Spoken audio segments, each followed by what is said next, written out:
അപ്പോൾ ലാസ്റ്റ് ലൈനിൽ പറയുന്നത് എന്താ വെച്ചാൽ നമ്മൾ എപ്പോഴാണോ അസുഖമുള്ള അപ്പോഴാണ് മരുന്ന് കഴിക്കേണ്ടത്, അല്ല വെറുതെ ഒരു അസുഖമില്ലാതെ മരുന്ന് കഴിക്കരുത് എന്നാണ് പറയുന്നത്. ആൾക്കാർ ഇപ്പോൾ എന്തുണ്ട് വെച്ചാലും മരുന്ന് സൂക്കട് എവിടെയെങ്കിലും കാണുമ്പോഴേക്കും മരുന്ന് കഴിക്കും. അപ്പോൾ ഇപ്പോൾ സൂക്കട് ഇല്ലാച്ചാൽ പോലും ആൾക്കാർക്ക് മരുന്ന് കഴിക്കേണ്ട ഒരു അവസ്ഥയാണ് ഉണ്ടാകുന്നതെന്നാണ് ഈ ലാസ്റ്റ് ലൈനിൽ പറയുന്നത്. Next, to imagine what dress can do for me when I feel good already. അപ്പോൾ നമുക്ക് ഓൾറെഡി നമ്മളെ ബോഡിയൊക്കെ ഫിറ്റ് ആണെങ്കിൽ പോലും ആൾക്കാർക്ക് മരുന്ന് കഴിക്കാനുള്ള ടെൻഡൻസി ഉണ്ടെന്നാണ് പറയുന്നത്. നെക്സ്റ്റ് പാരഗ്രാഫിൽ, a distinction must be made however between medicines and the sensual drugs. We must not disdain the real and important advances science has made.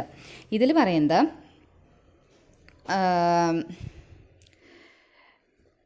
A distinction must be made however between medicines and the central drugs.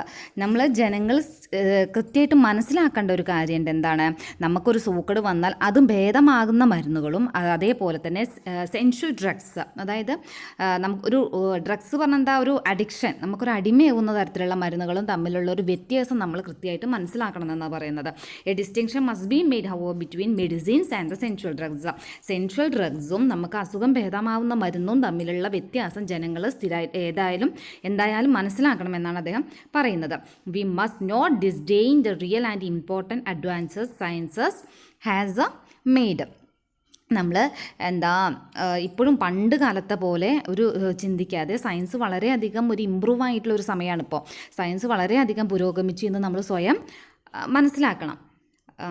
The history of the medical uses of drugs goes back 23 centuries to Hippocrates, the Greek physician who is regarded as the father of medicines. അപ്പോൾ എന്താ പറയുന്നത്, ഈ മരുന്നിൻ്റെ ഉപയോഗത്തിന് 23 century backs, 23 നൂറ്റാണ്ടുകൾക്ക് പുറകിലേക്ക് പോകണം എന്നാണ് പറയുന്നത്. ആരുടെ കാലത്തേക്ക്? ഹിപ്പോക്രാറ്റസിൻ്റെ കാലത്തേക്ക് നമുക്കൊന്ന് പോവാം. ഹിപ്പോക്രാറ്റസ് ആരാണ്? അദ്ദേഹം ഒരു ഗ്രീക്ക് ഫിസിഷ്യൻ ആയിരുന്നു. അദ്ദേഹമായിരുന്നു മരുന്നുകളുടെ ദ ഫാദർ ഓഫ് മെഡിസിൻസ് എന്ന പേരിൽ അറിയപ്പെട്ടിരുന്ന ആളായിരുന്നു ഹിപ്പോക്രാറ്റസ്. അപ്പോൾ നമുക്ക് സയൻസ് വളരെയധികം പുരോഗമിച്ചു എന്നും നമുക്ക് മരുന്നിൻ്റെ ഉപയോഗത്തിനെ കുറിച്ചിട്ട് 23 നൂറ്റാണ്ട് പിന്നിലേക്ക് നമുക്ക് പോകേണ്ടതായിട്ടുണ്ട്. ആരുടെ കാലത്തേക്ക്? ഹിപ്പോക്രാറ്റസിൻ്റെ കാലത്തേക്ക്. മെഡിസിൻസിൻ്റെ ഫാദറായിട്ടുള്ള ഹിപ്പോക്രാറ്റസിൻ്റെ കാലത്തേക്ക് നമുക്കൊന്ന് പോവാമെന്നാണ് അദ്ദേഹം പറയുന്നത്. പിന്നെ who is regarded as the father of medicine. He was the first to recognize that a remedy must take into account not only the symptoms of the disease but also the constitution and habits of the patient.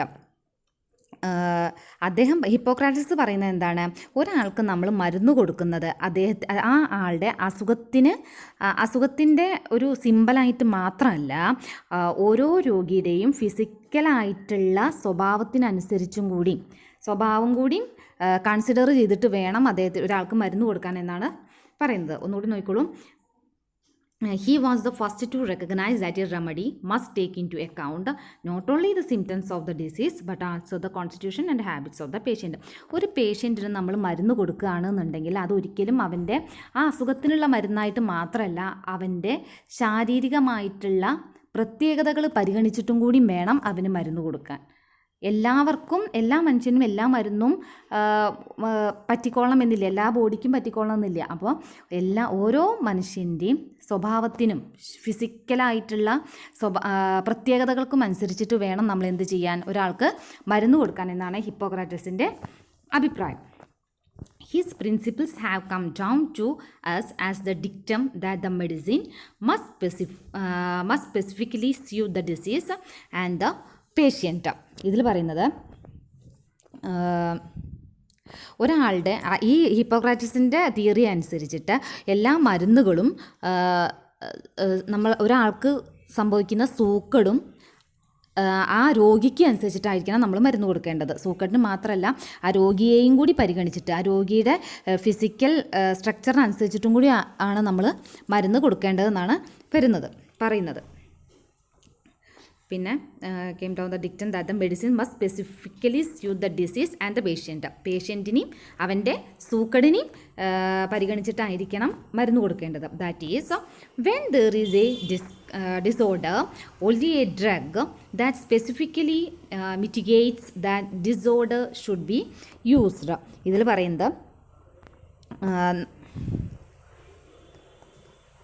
ഒരു അസുഖം നമുക്ക് വരുമ്പോൾ ആ അസുഖം മാറ്റാൻ മാത്രമാണ് നമ്മൾ മരുന്ന് കൊടുക്കേണ്ടത്. അതേപോലെ തന്നെ ആ രോഗിക്ക് നമ്മൾ പണ്ട് എങ്ങനെയായിരുന്നോ, സൂക്കേട് വരുന്നതിന് മുന്നേ എങ്ങനെയായിരുന്നോ ആ രോഗി, അതേപോലെ ആ ഒരു സ്ഥിതി കൈവരാനുള്ള ഒരു ശക്തിയും കൂടി ആ മരുന്നിൽ നിന്ന് കിട്ടണം എന്നാണ് അദ്ദേഹം പറയുന്നത്. When there is a disorder, only a drug that specifically mitigates that disorder should be used. എന്താ പറയുന്നത്, ആ ഒരു ആൾക്കൊരു സൂക്കേട് വരുമ്പോൾ അവൻ്റെ അസുഖം മാറാൻ മാത്രമാണ് നമ്മൾ മരുന്ന് കൊടുക്കേണ്ടത്. ആ രോഗിക്ക് അവൻ്റെ പൂർവ്വനിലയിൽ പണ്ടുണ്ടായിരുന്നത് എങ്ങനെയായിരുന്നോ അതേപോലെ ആവാനുള്ള ഒരു കരുത്തും കൂടി ആ മരുന്നിൽ നിന്ന് അവന് കിട്ടണം എന്നാണ് പറയുന്നത്. That is when there is disorder, only a drug that specifically mitigates that disorder should be used.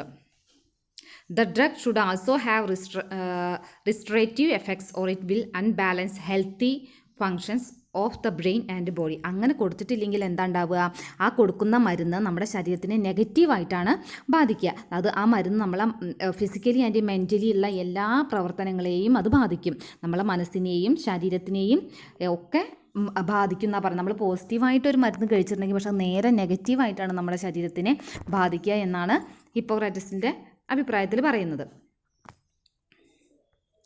The correlative of these principles is that a healthy person cannot benefit from taking a drug. This is true comes from Hippocrates, who said persons in good health quickly lose their strength by taking purgative medicines. ഇതിൽ പറയുന്നത്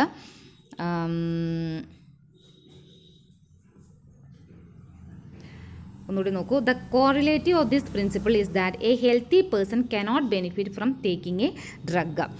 ഇതിൻ്റെ അർത്ഥം അസുഖമില്ലാത്ത ഒരു മനുഷ്യൻ ഒരിക്കലും മരുന്ന് ഉപയോഗിക്കരുത് എന്നാണ് പറയുന്നത്. നമുക്കൊരു ടെൻഷൻ മൂലം നമുക്ക് അയ്യോ സൂക്കേട് വരുന്നുണ്ടല്ലോ എന്നുള്ള ഒരു ആവലാതി കൊണ്ട് മാത്രം നമ്മൾ മരുന്ന് ഉപയോഗിക്കരുത്. The correlative of this principle is that a healthy person cannot benefit from taking a drug. ഒരു ഹെൽത്തി ആയിട്ടുള്ള പേഴ്സൺ ഒരിക്കലും ഡ്രഗ് പോലുള്ള മരുന്ന് ഉപയോഗിക്കരുത്. This is to comes from Hippocrates, who said persons in good health quickly lose their strength by taking purgative medicines. പിന്നെ അദ്ദേഹം പറയുന്നത് എന്താണ്, ഒരു നല്ല ഹെൽത്തി ആയിട്ടുള്ളൊരു മനുഷ്യൻ പർഗേറ്റീവ് മരുന്നുകൾ ഉപയോഗിച്ചിട്ടുണ്ടെങ്കിൽ അവൻ്റെ ഉള്ള ശക്തിയും കൂടിയും പെട്ടെന്ന് ഇല്ലാതെയാവും എന്നാണ് പറയുന്നത്. Who said persons in good health quickly lose their strength by taking purgative medicines. അങ്ങനത്തെ മെഡിസിൻസ് കഴിച്ചിട്ടുണ്ടെങ്കിൽ ഒരു ഹെൽത്തി ആയിട്ടുള്ള മനുഷ്യൻ കൂടി എന്തായിട്ട് മാറും, അവൻ്റെ ഉള്ള ശക്തിയും കൂടി ഇല്ലാതെയാവും. ഈ പർഗേറ്റീവ് മരുന്നുകൾ എന്ന് പറഞ്ഞിട്ട് എന്താണ്, നമ്മളെ വയറിനെയൊക്കെ ശുദ്ധീകരിക്കുന്ന, നമ്മൾ ലൂസ് മോഷൻ ആവാനൊക്കെ ഉപയോഗിക്കുന്ന ഒരു മരുന്നാണ് പർഗേറ്റീവ് മെഡിസിൻസ് എന്ന് പറയുന്നത്. നമ്മളെ വയറിനെയും മോഷനെയൊക്കെ സഹായിക്കുന്ന ഒരു മരുന്നാണ് പർഗേറ്റീവ് മെഡിസിൻ എന്ന് പറയുന്നത്. അപ്പോൾ നമ്മൾ ആവശ്യമില്ലാതെ ആ മരുന്നൊക്കെ കഴിച്ചിട്ടുണ്ടെങ്കിൽ എന്താ ഉണ്ടാവുക, നമ്മളെ ശരീരത്തിൻ്റെ ഉള്ള ശക്തിയും കൂടി ക്ഷയിച്ചു പോകുമെന്നാണ് പറയുന്നത്. The distinction between medicines and essential drugs is simple. That means the distinction between medicines and essential drugs is simple. നമ്മൾ മരുന്നുകളും ഈ സെൻട്രൽ ഡ്രഗ്സ് പറഞ്ഞാൽ നിങ്ങൾക്ക് എന്താണെന്ന് മനസ്സിലായെന്ന് ഞാൻ വിചാരിക്കുന്നു. ഈ മയക്കുമരുന്ന് പോലത്തെ മരുന്നുകളാണ് സെൻട്രൽ ഡ്രഗ്സ് എന്ന് പറയുന്നത്. അപ്പോൾ ഈ മരുന്നുകളും സാധാ മരുന്നുകളും സെൻട്രൽ ഡ്രഗ്സും തമ്മിലുള്ള വ്യത്യാസം നമുക്ക് പെട്ടെന്ന് മനസ്സിലാവും. എങ്ങനെ മനസ്സിലാവുക? Central drugs are those that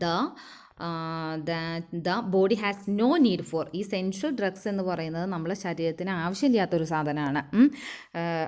but that give the user A strong sense of pleasure. പക്ഷേ അങ്ങനത്തെ മരുന്നുകൾ നമ്മുടെ ശരീരത്തിനും മനസ്സിനും എന്ത് ഉണ്ടാക്കും, വളരെ പ്ലഷർ, നല്ല സുഖം തോന്നുന്നൊരു അവസ്ഥയാണ് കൊടുക്കുക. നമ്മൾ ടി വിയിലൊക്കെ കണ്ടിട്ടുണ്ടാവില്ല, ഈ ഡ്രഗ്സൊക്കെ കഴിച്ച ആൾക്കാർ വേറൊരു ലോകത്താവും. അവർ വളരെ ഇപ്പോഴും ഹാപ്പി മൂഡിലായിരിക്കും അവർ. അപ്പോൾ ഈ സെൻട്രൽ ഡ്രഗ്സ് കഴിച്ചിട്ടുണ്ടെങ്കിൽ അവർക്ക് പെട്ടെന്നുള്ള ഒരു സുഖം മാത്രമേ അവർക്ക് അതിന് കിട്ടുള്ളൂ.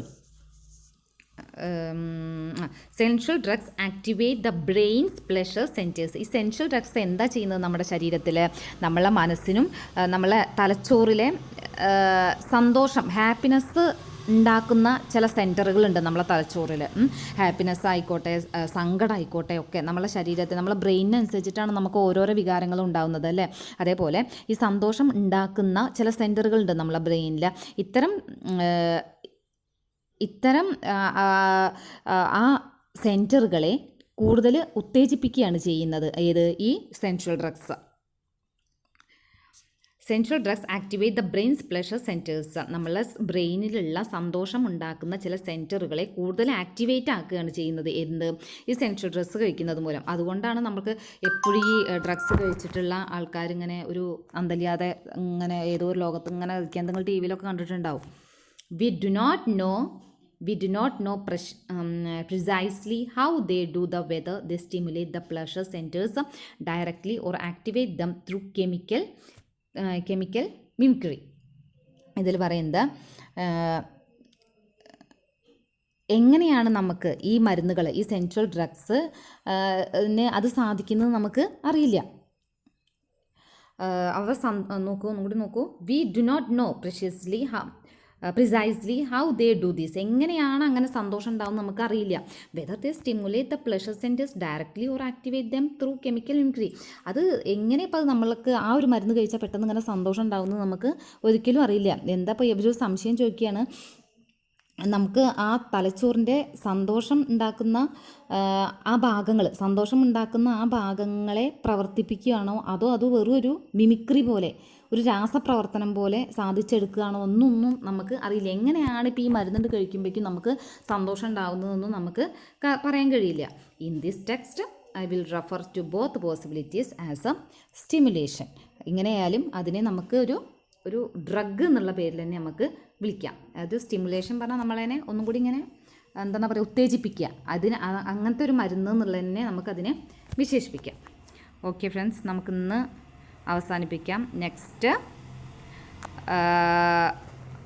ഡേ എടുക്കാം. ഓക്കെ.